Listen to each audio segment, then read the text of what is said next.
En septembre 2023, la sœur avec qui je faisais équipe a été arrêtée par la police. À l'époque, j'étais dirigeante d'église.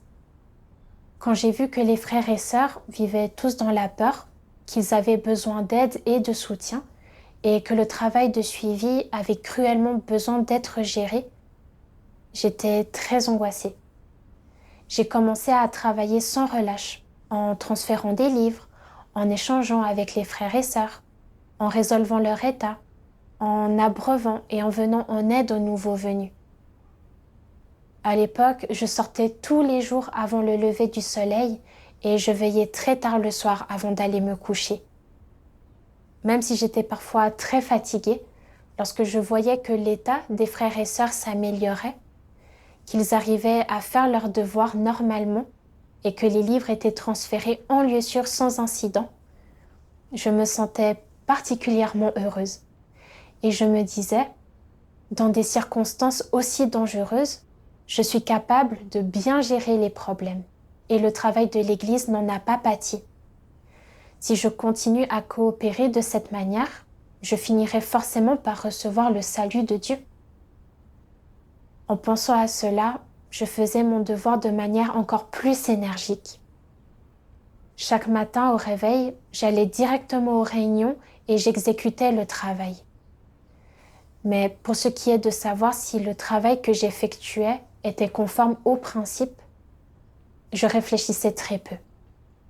Même lorsque je prenais un peu de temps pour manger et boire les paroles de Dieu, je continuais à me demander quel passage des paroles de Dieu pouvait résoudre les états des frères et sœurs. Et je comparais très rarement les paroles de Dieu avec mon état. Parfois, je me rendais compte que je me concentrais uniquement sur le fait de travailler et qu'il était très rare que je cherche la vérité et que je réfléchisse sur moi-même. Mais lorsque je constatais que le travail avançait bien, je me disais que ce n'était pas grave si je mangeais et buvais peu les paroles de Dieu ou si je ne cherchais pas la vérité. Tant que je faisais correctement le travail, c'était suffisant. De plus, il y avait encore beaucoup de travail à faire à l'église, alors je continuais à accomplir des tâches sans relâche. Plus tard, une sœur a été choisie pour faire équipe avec moi. Vu que certaines tâches étaient nouvelles pour elle, je faisais une grande partie du travail moi-même. Lorsque c'était le moment de parler du travail, je remarquais que la sœur ne prenait aucune initiative. Alors j'avais un avis négatif sur elle. Et je lui parlais sur un ton sévère. Je remarquais qu'elle se sentait contrainte par moi et je ne réfléchissais pas sur moi-même. Je pensais que ce n'était pas un grave problème et que cela ne me retarderait pas dans l'exécution de mon devoir. J'avais encore tellement de travail. Où pouvais-je trouver le temps de chercher la vérité et de résoudre mon état? Et si je passais du temps là-dessus et que je retardais le travail? Le plus important était de mener à bien mon devoir et d'obtenir des résultats. Plus tard, j'ai continué à travailler sans relâche. Un jour, je parlais du travail avec 2 diacres. Ils avaient tous les 2 un caractère lent et n'exprimaient pas leurs opinions de manière active. Alors, j'étais un peu anxieuse. Lorsque nous parlons du travail, si vous n'exprimez pas votre point de vue, en quoi est-ce bénéfique? Puis je leur ai reproché. Mes frères, si vous n'exprimez pas activement votre avis à chaque fois, comment allons-nous parler de ce travail? Quand j'ai eu fini, l'un des frères a baissé la tête et avait l'air gêné. Il s'est produit la même chose à plusieurs reprises durant cette période. Dès que j'ai vu que les frères n'exprimaient pas activement leur point de vue, j'ai commencé à les mépriser. L'un des frères éprouvait des sentiments un peu négatifs et a dit « Je suis vieux et mes réflexes sont lents. Je ne peux pas suivre ton rythme et je ne peux pas mener à bien ce devoir. » En réalité, je savais que ce devoir était nouveau pour les frères et qu'il était normal qu'ils ne le comprennent pas ou qu'ils n'arrivent pas à le faire. J'aurais dû les encourager et les aider. Mais je ne pensais pas que ce que j'avais dit était si grave. Je ne leur en demandais pas plus que la normale. Je souhaitais juste qu'ils soient un peu plus proactifs dans l'exécution de leurs devoirs. Alors, je ne me suis pas focalisée sur la résolution de ce problème. Je me suis dit, le tempérament corrompu d'une personne ne peut pas changer en un instant. Je dois résoudre les problèmes que j'ai au travail tant que j'ai le temps. Si je ne fais pas le travail, comment puis-je obtenir des résultats? Puisque je ne faisais qu'accomplir des choses et que je ne privilégiais jamais la lecture des paroles de Dieu, la recherche de la vérité ou le fait de tirer des leçons de certaines situations, je me sentais vide à l'intérieur. Une fois, j'ai fait en sorte de sauvegarder les livres des paroles de Dieu pour une famille en danger. Après l'avoir découvert, une dirigeante supérieure m'a émondée pour ne pas avoir fait les choses conformément aux principes. Je me suis sentie lésée, j'ai continué à contester cette décision et à résister. En voyant que je ne l'acceptais pas, la dirigeante a dit « Tu cours sans arrêt dans tous les sens pour faire des choses, mais tu les fais sans principe. Tu agis toujours selon ta propre volonté, selon ton expérience. Cela nuira aux intérêts de la maison de Dieu. De plus, face à l'émondage, tu n'as pas une attitude de soumission et de recherche, et tu ne pratiques pas l'introspection. Peux-tu progresser de cette façon? » Plus tard, j'ai réfléchi à mon propre comportement et j'ai réalisé que je me focalisais toujours sur le fait de courir partout et sur l'exécution du travail, mais que je n'avais vraiment pas de véritable entrée dans la vie. Je me suis présentée à Dieu par la prière et je lui ai demandé de me guider afin de connaître et de résoudre mes propres problèmes. En cherchant, j'ai lu un passage des paroles de Dieu. Dieu Tout-Puissant dit : Dans les derniers jours, Dieu n'a réalisé aucune œuvre qui ne soit liée à ses paroles. Il a parlé tout au long, utilisé des paroles tout au long pour guider l'homme jusqu'à aujourd'hui. Bien sûr, en parlant, Dieu a aussi utilisé des paroles pour préserver sa relation avec ceux qui le suivent. Il a utilisé des paroles pour les guider. Et ces paroles sont de la plus haute importance pour ceux qui veulent être sauvés, ou que Dieu souhaite sauver. Dieu utilisera ces paroles pour accomplir le fait du salut de l'humanité. De toute évidence, que ce soit en termes de contenu ou de nombre, quel que soit le genre de parole et quelle que soit la portion des paroles de Dieu, elles sont de la plus haute importance pour chacun de ceux qui veulent être sauvés. Dieu utilise ces paroles pour parvenir à l'effet ultime de son plan de gestion de 6000 ans. Pour l'humanité, aussi bien celle d'aujourd'hui que celle de demain, elles sont de la plus haute importance. Telle est l'attitude de Dieu. Tel est le but et la signification de ces paroles. Que devrait donc faire l'humanité ? L'humanité devrait coopérer aux paroles et à l'œuvre de Dieu, et non les ignorer. Or, ce n'est pas ainsi qu'est la foi en Dieu de certains. Peu importe ce que Dieu dit, c'est comme si ces paroles n'avaient rien à voir avec eux. Ils continuent de poursuivre ce qu'ils veulent, d'agir à leur guise et de ne pas chercher la vérité à partir des paroles de Dieu. Ce n'est pas faire l'expérience de l'œuvre de Dieu. Il y en a d'autres qui ne font pas attention, quoi que Dieu dise, qui n'ont qu'une seule conviction dans leur cœur. Je ferai tout ce que Dieu me demande. Si Dieu me dit d'aller à l'ouest, j'irai à l'ouest. S'il me dit d'aller à l'est, j'irai à l'est. S'il me demande de mourir, je le laisserai me voir mourir. Seulement voilà, ils n'assimilent pas les paroles de Dieu.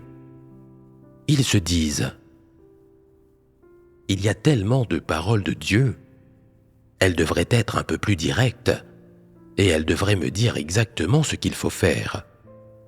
Je suis capable de me soumettre à Dieu dans mon cœur. Peu importe le nombre de paroles que Dieu prononce, de telles personnes restent finalement incapables de comprendre la vérité, et elles ne peuvent pas non plus parler de leurs expériences ou de leurs connaissances. Elles sont comme un profane qui est dépourvu de compréhension spirituelle. Pensez-vous que de telles personnes sont aimées de Dieu? Dieu souhaite-t-il être miséricordieux envers de telles personnes? Certainement pas. Dieu n'aime pas ce genre de personnes. Dieu dit « J'ai prononcé d'innombrables paroles, des milliers. » Comment se fait-il que, comme un aveugle ou un sourd, tu ne les aies ni vus ni entendus? Que penses-tu précisément en ton cœur? Je ne vois en toi qu'une personne obsédée par la course après les bénédictions et la belle destination. Tu cours après les mêmes buts que Paul. Si tu ne veux pas écouter mes paroles, si tu ne veux pas suivre mon chemin, alors pourquoi crois-tu en Dieu?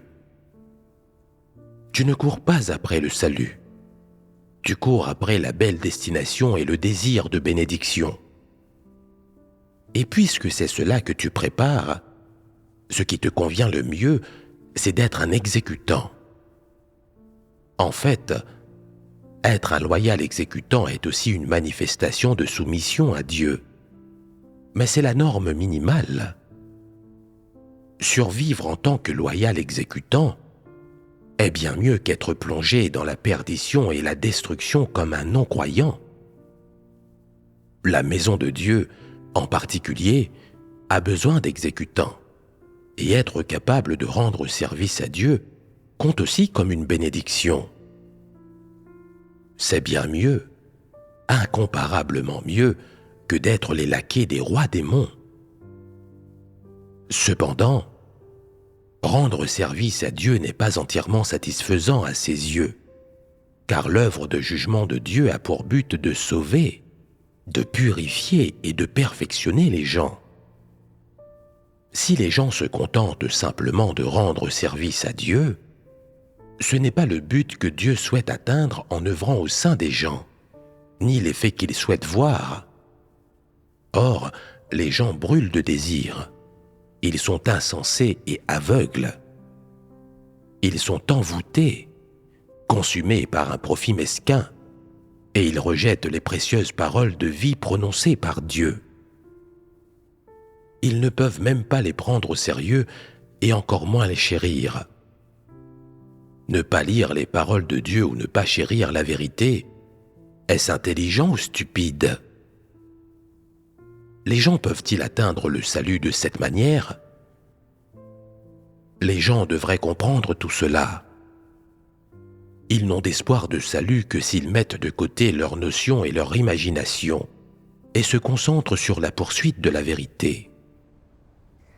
Dieu révèle que les gens ne se focalisent que sur les actions superficielles. Malgré les échanges de Dieu, ils restent toujours indifférents aux paroles de Dieu, et ils ne privilégient pas le fait de manger et de boire ses paroles, ni le fait de chercher la vérité à travers ses paroles. Croire en Dieu de cette manière, ce n'est pas du tout expérimenter l'œuvre de Dieu. En comparant mon comportement aux paroles de Dieu, j'ai compris que j'étais exactement comme ça. Je me disais que je ferais tout ce que l'Église me demandait de faire et que si je faisais bien les choses, je pourrais satisfaire Dieu et recevoir son approbation. À cause de cela, en faisant mon devoir, je me concentrais uniquement sur l'exécution des tâches. J'ignorais totalement les paroles de Dieu et j'avais même l'impression que le fait de manger et de boire les paroles de Dieu allait me retarder dans l'exécution de mon devoir. Je savais que Dieu avait exprimé de nombreuses paroles lors de son œuvre dans les derniers jours, afin de permettre aux gens de poursuivre la vérité et de changer leur tempérament, pour qu'à la fin, ils puissent obtenir la vérité et recevoir le salut de Dieu. Mais puisque je n'aimais pas la vérité, je poursuivais encore selon mes propres notions et ma propre imagination, pensant qu'il était suffisant d'accomplir des choses. Du coup, lorsque ma corruption a été révélée en faisant équipe avec les autres, je n'ai pas cherché la vérité pour résoudre le problème. Dieu exprime la vérité et révèle toutes sortes de tempéraments corrompus chez les hommes. Et il met en place des situations réelles pour que nous en faisions l'expérience, afin de nous permettre de comprendre la vérité, de nous débarrasser de notre corruption et de nous purifier. C'est ça l'amour de Dieu. S'il voulait seulement que les gens triment et rendent service, alors il n'aurait pas eu à œuvrer pas à pas jusqu'à présent. Et il n'aurait pas à s'incarner, à exprimer la vérité et à endurer tant d'épreuves. J'avais lu tant de paroles de Dieu, mais je ne comprenais toujours pas l'intention de Dieu de sauver les gens. Mon tempérament corrompu n'avait pas du tout changé. J'étais exactement le genre de profane évoqué dans les paroles de Dieu. Si je continuais comme ça, même si je travaillais plus, au bout du compte, je ne serais pas sauvée. En réalisant cela, je me suis présentée devant Dieu et j'ai prié.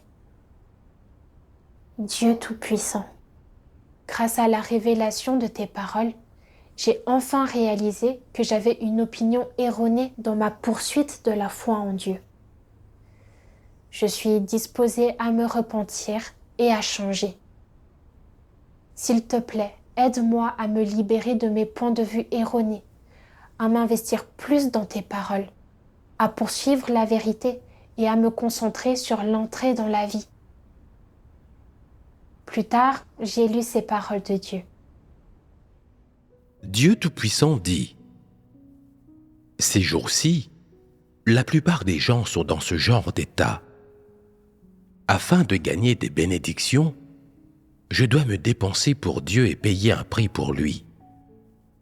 Afin de gagner des bénédictions, je dois tout abandonner pour Dieu. Je dois exécuter ce qu'il m'a confié et je dois accomplir mon devoir correctement. Cet état est dominé par l'intention de gagner des bénédictions, ce qui est un exemple du fait de se dépenser entièrement pour Dieu, dans le but d'obtenir des récompenses de sa part et de gagner une couronne. Ces gens-là n'ont pas la vérité dans leur cœur, et il est certain que leur compréhension consiste simplement en quelques formules et doctrines dont ils font étalage partout où ils vont. Leur chemin est celui de Paul. La foi de ces gens-là est un acte de labeur constant et, au fond, ils pensent que plus ils en font, plus cela prouvera leur loyauté envers Dieu. Que plus ils en font, plus il est certain qu'il sera satisfait. Que plus ils en font, plus ils mériteront de se voir offrir une couronne devant Dieu, et plus grandes seront les bénédictions qu'ils obtiendront. Ils pensent que s'ils peuvent endurer la souffrance, prêcher et mourir pour Christ, s'ils peuvent sacrifier leur propre vie, et s'ils peuvent exécuter tous les devoirs que Dieu leur a confiés, ils seront alors ceux qui gagnent d'immenses bénédictions, et ils seront assurés de se voir offrir des couronnes. C'est précisément ce que Paul s'imaginait et ce qu'il cherchait. Voilà exactement le chemin qu'il a suivi. Et c'est en étant guidé par de telles pensées qu'il a travaillé pour servir Dieu. Ces pensées et ces intentions ne tirent-elles pas leur origine d'une nature satanique ? C'est exactement comme les humains mondains, qui croient que pendant qu'ils sont sur terre, ils doivent courir après le savoir, et qu'après l'avoir obtenu, ils peuvent se démarquer, devenir fonctionnaires et avoir un statut. Ils se disent qu'une fois qu'ils ont un statut, ils peuvent réaliser leurs ambitions et faire atteindre un certain niveau de prospérité à leurs entreprises et affaires familiales. Les non-croyants ne suivent-ils pas tous ce chemin? Ceux qui sont dominés par cette nature satanique ne peuvent qu'être comme Paul dans leur foi. Ils se disent « Je dois me défaire de tout pour me dépenser pour Dieu. Je dois être loyal devant Dieu et, au bout du compte, je recevrai de grandes récompenses et de magnifiques couronnes. » Cette attitude est la même que celle des gens mondains qui poursuivent des choses mondaines. Ils ne sont pas du tout différents et ils sont soumis à la même nature. Quand les gens ont ce genre de nature satanique, dans le monde, ils chercheront à obtenir savoir, apprentissage, statut et à se démarquer. S'ils croient en Dieu, ils chercheront à obtenir de grandes couronnes et de grandes bénédictions. Si les gens ne poursuivent pas la vérité quand ils croient en Dieu, ils sont sûrs d'emprunter ce chemin. C'est un fait immuable, c'est une loi naturelle. Le chemin qu'empruntent les gens qui ne poursuivent pas la vérité est diamétralement opposé à celui de Pierre. Dieu révèle que les gens renoncent, se dépensent dans leur croyance en Dieu et dans l'exécution de leurs devoirs, afin de recevoir des bénédictions ainsi qu'une bonne fin et une bonne destination. Ils sont poussés par le désir de recevoir des bénédictions. En réfléchissant, j'ai compris que j'avais exactement cette opinion concernant cette poursuite. Je croyais qu'en faisant davantage de tâches et de devoirs, en menant à bien les tâches que les dirigeants me confiaient et en obtenant des résultats, cela conduirait à l'approbation de Dieu et à une bonne fin et une bonne destination pour moi. À cause de cela, je me suis focalisée sur le fait d'exécuter le travail sans réserve. Et chaque jour, je travaillais sans relâche. Je pensais à Paul, qui se concentrait uniquement sur la prédication et l'exécution du travail. Il avait fait un long voyage et payé le prix fort, mais il n'avait pas mis en pratique les paroles de Dieu. Et son tempérament corrompu n'avait pas du tout changé. Le seul but de tout cela était de conclure un accord avec Dieu dans l'espoir de recevoir une couronne et des récompenses.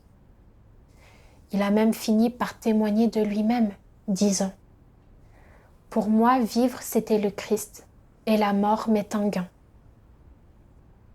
Il a offensé le tempérament de Dieu, a été éliminé et puni par Dieu. Avec le recul, je prenais le chemin de Paul. Je me fiais à mes propres notions et à mon imagination, pensant que tant que je faisais plus de travail, que je menais à bien les devoirs qui m'avaient été confiés, que j'obtenais des résultats, Dieu me donnerait sûrement une bonne destination à la fin. De cette façon, je ne me focalisais que sur le travail. Je me disais même que le fait de manger et de boire les paroles de Dieu allait me retarder. Je montrais un tempérament arrogant, je contraignais les autres, mais je ne me focalisais pas sur la résolution. Je voulais simplement échanger mes sacrifices et efforts superficiels, ainsi que les résultats de mon travail, contre des bénédictions de Dieu. Comment pouvais-je gagner l'approbation de Dieu avec cela? De l'extérieur, j'avais l'air de travailler sans relâche tous les jours. Je semblais assez loyale dans mon devoir. Mais en réalité, je ne le faisais pas du tout pour satisfaire Dieu ou pour le bien du travail de l'Église. Au lieu de ça, je planifiais ma propre fin et ma propre destination. Je profitais de Dieu en essayant de conclure un marché avec lui. Dieu déteste ça. Si je continuais ainsi avec un cœur égoïste et des intentions impures, et que mon tempérament corrompu ne changeait pas du tout, je finirais certainement par être éliminée par Dieu. Plus tard, j'ai lu davantage des paroles de Dieu. Dieu Tout-Puissant dit : quant à Pierre, tout ce qui ne satisfaisait pas les intentions de Dieu dans sa vie le rendait mal à l'aise. Si quelque chose ne satisfaisait pas les intentions de Dieu, alors il avait des remords et cherchait un moyen approprié par lequel il pouvait s'efforcer de satisfaire les intentions de Dieu. Même dans les plus petits détails et aspects de moindre importance de sa vie, il s'imposait toujours de satisfaire le désir de Dieu. Il n'était pas moins exigeant quand il s'agissait de son ancien tempérament. Toujours rigoureux dans ses exigences envers lui-même, à progresser plus encore dans la vérité. Dans sa croyance en Dieu, Pierre a cherché à satisfaire Dieu en tout et a cherché à se soumettre à tout ce qui venait de Dieu. Sans la moindre plainte, il a pu accepter le châtiment et le jugement, ainsi que l'épurement, la tribulation et les carences dans sa vie. Rien de tout cela ne pouvait modifier son cœur qui aime Dieu. N'était-ce pas l'ultime amour pour Dieu ? N'était-ce pas l'accomplissement du devoir d'un être créé ? Que ce soit dans le châtiment, le jugement ou la tribulation, tu es toujours capable de rester soumis jusqu'à la mort. Et c'est ce qui doit être accompli par un être créé. C'est la pureté de l'amour pour Dieu. Si l'homme peut en atteindre tant, alors il est qualifié pour être un être créé. Et il n'y a rien qui satisfasse mieux les intentions du Créateur.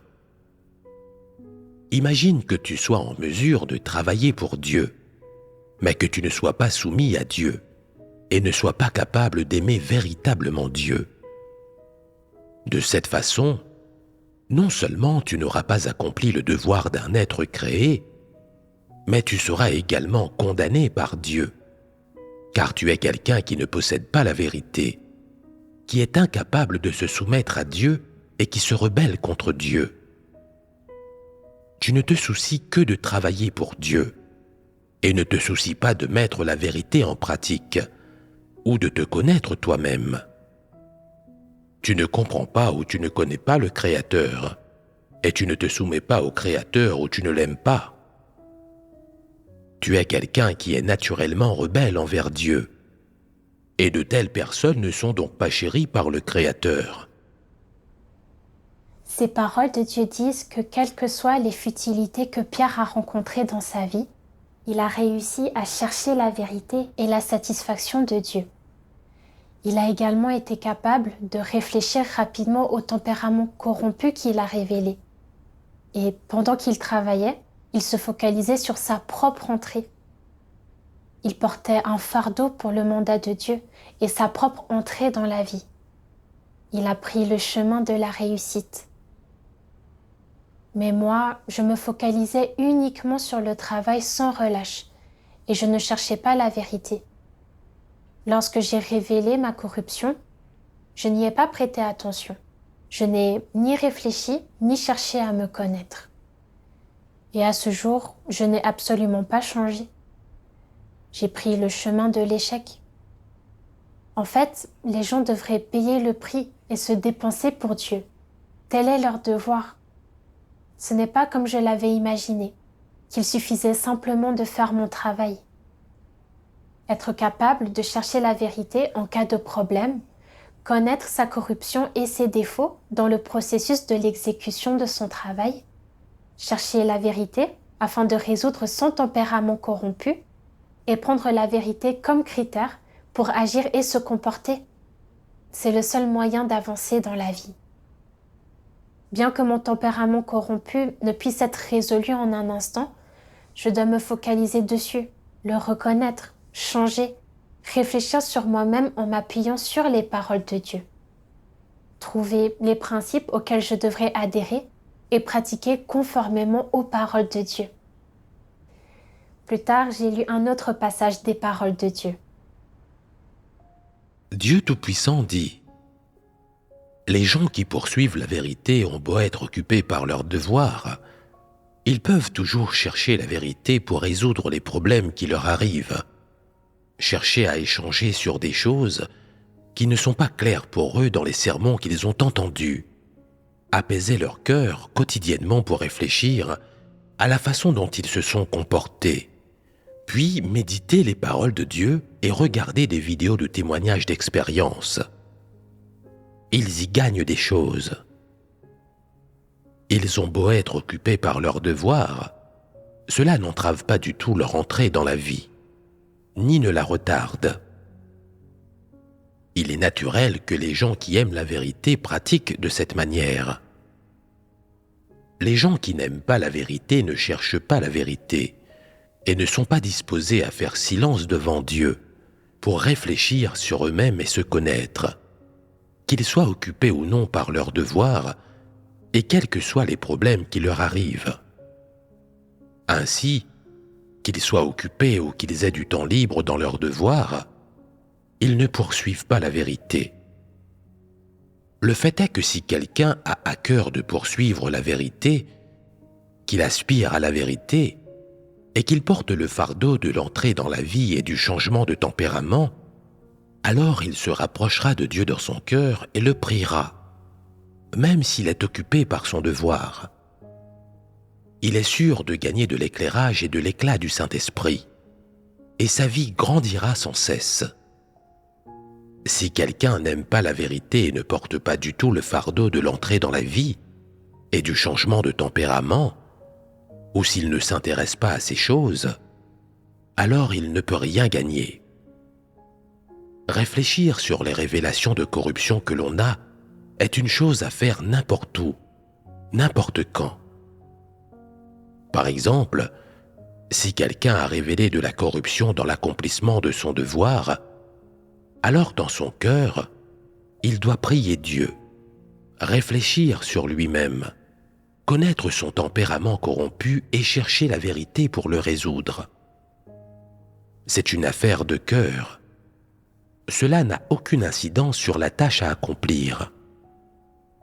Est-ce facile à faire? Cela dépend si tu es quelqu'un qui poursuit la vérité. Les gens qui n'aiment pas la vérité ne s'intéressent pas aux questions de croissance dans la vie. Ils ne considèrent pas de telles choses. Seuls les gens qui poursuivent la vérité sont disposés à s'appliquer à grandir dans la vie. Ce sont eux seuls qui réfléchissent fréquemment aux problèmes qui existent réellement et à la manière de rechercher la vérité pour résoudre ces problèmes. En fait, le processus de résolution des problèmes et celui de la poursuite de la vérité sont une même chose. Si l'on est constamment concentré sur la recherche de la vérité pour résoudre les problèmes dans l'accomplissement de son devoir, et si l'on a résolu un certain nombre de problèmes au cours de plusieurs années d'une telle pratique, alors l'accomplissement de son devoir est certainement à la hauteur. Ces personnes ont beaucoup moins de révélations de corruption, et elles ont acquis nombre de vraies expériences dans l'accomplissement de leur devoir. Elles peuvent ainsi témoigner pour Dieu. Que quelqu'un poursuive ou non la vérité, ce n'est pas une question de savoir à quel point il est occupé par son devoir, ou de combien de temps il dispose. Cela dépend s'il aime de tout cœur la vérité. Le fait est que tout le monde a la même abondance de temps. Ce qui est différent, c'est ce que chacun en fait. Il est possible que quelqu'un qui dit qu'il n'a pas le temps de poursuivre la vérité passe son temps à des plaisirs charnels ou qu'il soit occupé par une occupation extérieure. Il ne passe pas ce temps à chercher la vérité pour résoudre les problèmes. Ainsi sont les gens qui sont négligents dans leur poursuite. Cela retarde la grande affaire de leur entrée dans la vie. J'ai trouvé le chemin de pratique dans ces paroles de Dieu. Prendre le temps, chaque jour, de manger, boire et réfléchir aux paroles de Dieu. Réfléchir sur moi-même, sur quelle corruption j'ai manifestée aujourd'hui, sur ce que j'ai accompli sans principe. Peu importe si je fais cela longtemps ou pas, tant que j'en tire des avantages. Lorsque je ne suis pas trop occupée dans l'accomplissement de mon devoir, je peux prendre un peu de temps pour lire les paroles de Dieu. Et quand je suis occupée, je peux me concentrer sur mon devoir, appliquer les paroles de Dieu dans la vraie vie afin de pratiquer et d'en faire l'expérience. Avant, lorsqu'il s'agissait de dévotion spirituelle ou de recherche des paroles de Dieu pour résoudre mon état, je prétendais ne pas avoir le temps.